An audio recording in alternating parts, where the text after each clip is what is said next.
राज्य सरकार की स्कूलों को मर्ज करने की नीति का प्रदेश भर में विरोध जारी है।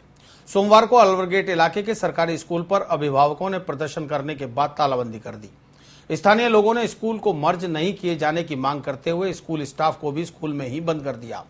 मामला अलवरगेट इलाके का है, जहां के राजकीय उच्च माध्यमिक विद्यालय को राजकीय महात्मा गांधी स्कूल में मर्ज किया गया है।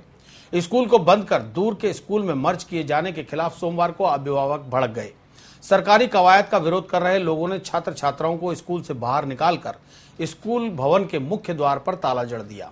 स्कूल को मर्ज किए जाने के खिलाफ लोगों में इस हद तक रोष था कि उन्होंने स्कूल स्टाफ को भी स्कूल में ही बंधक बना डाला। क्यों, पढ़ाई तो अच्छी होती है, सब मैडम भी सही है और हम आगे बच्चों को भेजना नहीं चाहते हैं। हम छोटे छोटे बच्चे हैं, छोटे बच्चे हम लोगों के, छोटे बच्चे हम लोगों के, हम कहाँ भेजे किसी। आजकल का जमाना कैसा खराब है, तो किसी का भरोसा देख सकते हैं। आज के टाइम में सगा भाई बंधुओं को नहीं देख सकते हम, तो हमारे बच्चों को इधर ही भेजेंगे हम तो।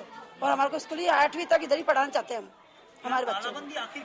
क्या ये पता नहीं सरकार मोदी ने क्यों करवाया, आगे जाके उनको नीचे इनके बच्चे पढ़े तो पता चले। वो तो पैसे वाले हैं जो कि पढ़ा सकते हैं, हम गरीब लोग हैं तो हम तो इधर ही पढ़ाएंगे बच्चे को। हम तो यहीं पढ़ाएंगे, हमारे पास तो खाने का भी पैसा नहीं है भाई, हमारा फुटकर धंधा है, किराए कहाँ से लावा। हम तो ये स्कूल हमारे को अच्छी है, ये यहाँ पढ़ाएंगे बच्चे को। छोटे छोटे छोरे हैं हमारे पास, छोरे हुए तो दूर भी जा सकते हैं। लड़कियों को हम नहीं भेजेंगे दूर, यहाँ पढ़ाएंगे हम तो, और यहाँ ही करेंगे। हमारे कौन सी नौकरी, हमारे को कौन सी सरकार ने नौकरी दी है? नरेंद्र मोदी ने बच्चे को कहाँ भेज रहे, स्कूल बंद क्यों करवा रहे हैं यहाँ पे? हम तो यहाँ भेजेंगे बच्चे को। ये जो स्कूल है ये करीब जो है 60-70 साल से यहाँ है। यहाँ हमारे जो है गरीब तबके के और शेड्यूल कास्ट के लोग रहते हैं, उनके लिए ये पुराने ज़माने में ही स्कूल मुहैया कराया गया था। इस स्कूल को अन्य जगह स्थानांतरित करने से हमारे यहाँ के जो छोटे बच्चे हैं, गरीब बच्चे हैं, और उनको बहुत ही तकलीफ होगी। दूसरी बात ये है कि यहाँ हमारे यहाँ और कोई सरकारी स्कूल है नहीं जिसमें कि हमारे बच्चे आसपास कहीं पढ़ सके। तालाबंदी क्यों की गई? तालाबंदी इसलिए की गई है कि इसको कहीं अन्य जगह शिफ्ट कर रहे हैं, जो कि बिल्कुल ही गलत बात है। 7वीं क्लास में पढ़ते हैं, हम यहाँ से नहीं जाना चाहते हैं। और क्यों नहीं जाना चाहते? वहाँ पर बहुत ज्यादा ट्रैफिक है और दूर भी पड़ती है स्कूल। राज्य सरकार का जो आदेश था उसके तहत हमने तालाबंदी की। मेरे वार्ड में 3 स्कूल, राय साइकिल, आपका भागीरथ भवन और उच्च प्राथमिक विद्यालय अलवरगेट, इन तीनों को बंद कर दिया गया। स्थिति ये है कि ये गरीब क्षेत्र है और कच्ची बस्ती का स्लम एरिया है। यहाँ के लोगों के बीपीएल परिवार के लोग हैं। वस्तुतः सरकार चाहती है कि ये बच्चे बिल्कुल नहीं पढ़ें, क्योंकि उसने जो 15 लाख नौकरी देने की बात करी है वो सीधी सी मिथ्या झूठी बात है। बच्चे नहीं पढ़ेगा तो नौकरी की मांग नहीं करेगा, पहली बात तो। दूसरा ये कि ये बच्चे ऐसे हैं कि इनका सुरक्षा की जिम्मेदारी कौन लेगा? सड़क क्रॉस करते हुए इनकी सुरक्षा की जिम्मेदारी कौन लेगा? कम से कम आधा किलोमीटर दूर जाना पड़ेगा इन बच्चों को। स्कूल में की गई तालाबंदी और बंधक बनाए गए स्टाफ को मुक्त करवाने के लिए पहुंचे महात्मा गांधी स्कूल के प्राचार्य मनमोहन को भी स्कूल में प्रवेश करवाकर बंधक बना लिया गया। अभिभावकों का कहना था कि जब तक शिक्षा विभाग स्कूल को मर्ज किए जाने की कवायद समाप्त नहीं करेगा, तब तक ना तो स्कूल पर से ताला हटाया जाएगा और ना ही बंधक बनाए गए स्टाफ को आजाद किया जाएगा। स्कूल की प्रधानाचार्य रंजना माथुर ने भी स्कूल को मर्ज किए जाने के औचित्य पर सवाल खड़े कर दिए।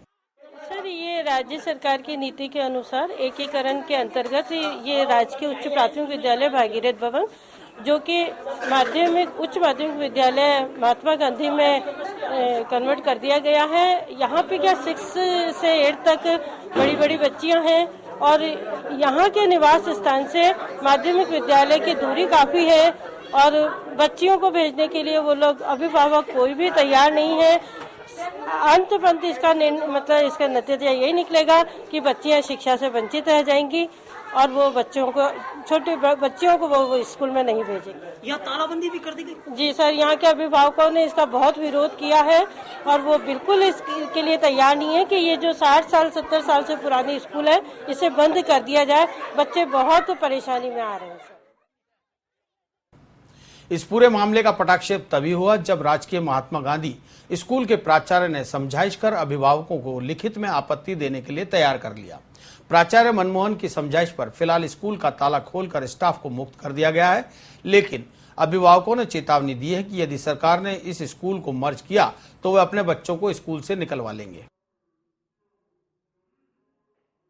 राजकीय सावित्री कन्या महाविद्यालय में अपना कार्यकाल पूरा कर सेवानिवृत्त हुए 3 कर्मचारियों द्वारा बकाया भुगतान की मांग को लेकर चल रहे अदालती विवाद में सोमवार को अदालत के आदेशों पर कुर्की की पालना करने आए नाजिर को कॉलेज शिक्षा निदेशालय से हुई वार्ता के बाद कॉलेज प्राचार्य ने 1 महीने का समय मांगकर कर्मचारियों का भुगतान करने का आश्वासन दिया। तब जाकर फिलहाल के लिए कुर्की की कार्रवाई को टाल दिया गया। पीड़ित कर्मचारी घिसूलाल शर्मा ने बताया कि उनका करीबन 11,66,000, सौभाग चंद गढ़वाल का तकरीबन 17 लाख और बजरंग सिंह का 3.5 लाख रुपए का बकाया चल रहा है, जिसे हासिल करने के लिए उन्होंने अदालत की शरण ले रखी है। सावित्री कॉलेज के पूर्व कर्मचारी हैं। मैंने 40.5 साल नौकरी करी।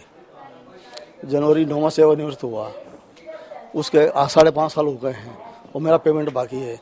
इसी प्रकार से ये सन 11 में रिटायर्ड हुए, इनका पेमेंट बाकी है। ये बजरंग जी हैं, ये रिटायर्ड हुए, इनका पेमेंट बाकी है। मेरा मतलब जो है 11,67,464 रुपये के आसपास बाकी है।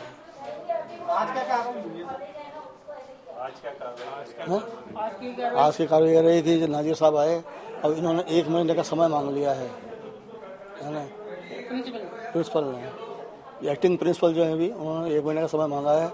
अब उसके बाद में फिर देखो अगली अटैचमेंट की कार्रवाई करते हैं या वो क्या करते हैं। तो कुल मिला के आज पेमेंट नहीं मिला है जो मिलना चाहिए था। मेरे को यहाँ से रिटायरमेंट हुए साहब, 37 साल की मैंने करीबन नौकरी करी और मैं 3 साल हो गए रिटायर हुए। अभी तक ग्रेजुएटी नहीं मिली है, पीएल का एनकेजमेंट नहीं मिला है और 9/18/27 का मेरा सारा पैसा बाकी है और छोटे वेतन का वो भी बाकी है। ऐसा करके मेरा 17 लाख के आसपास, 16 लाख का समथिंग कुछ बाकी है। अभी तक पेमेंट नहीं दिया। अब सब बेरोजगार होने के यहाँ से जाने के बाद तो बेरोजगार पेमेंट इतने लाख, उसका कितना पैसा होता है ब्याज समेत, वो तो मिलना चाहिए ना। फिर घर का खर्च कैसे चले, इसलिए वो इसके लिए फिर हमने वहाँ कोर्ट में जो गए थे, वहाँ से कोर्ट से फिर आदेश दिए तो उन्होंने कहा साहब वो यहाँ पे कुड़की उड़की का आदेश दिए थे, उससे हम यहाँ पे आए, वहाँ गए, उन्होंने बुलवाया, वहाँ आए यहाँ से। तो अब इन्होंने एक समय दिया है कि 1 महीने का, जो उसके आगे देखो क्या होता है। मैं सन 71 से यहाँ सर्विस करता हूँ साहब, और मेरा नाम बजरंग है और मेरे करीबन 3.5 लाख रुपये बाकी है। और बड़ी 2010 में रिटायर हुआ था, अभी तक कोई पैसा मिला नहीं है सर। और कुटकी लेके आए, कुटकी के लिए 1 महीने के लिए इन्होंने टाइम ले लिया है, आगे क्या होता है। बड़ी परेशानी है, बड़ी कहीं कैसे उल्टा सुलटा करके उधारा लेके पैसे काम चलाते हैं।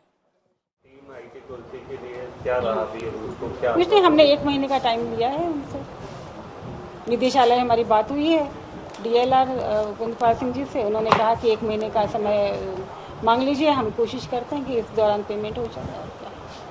कितने जनों के पेमेंट बाकी? 3 जनों का आया है ये। क्या नाम है?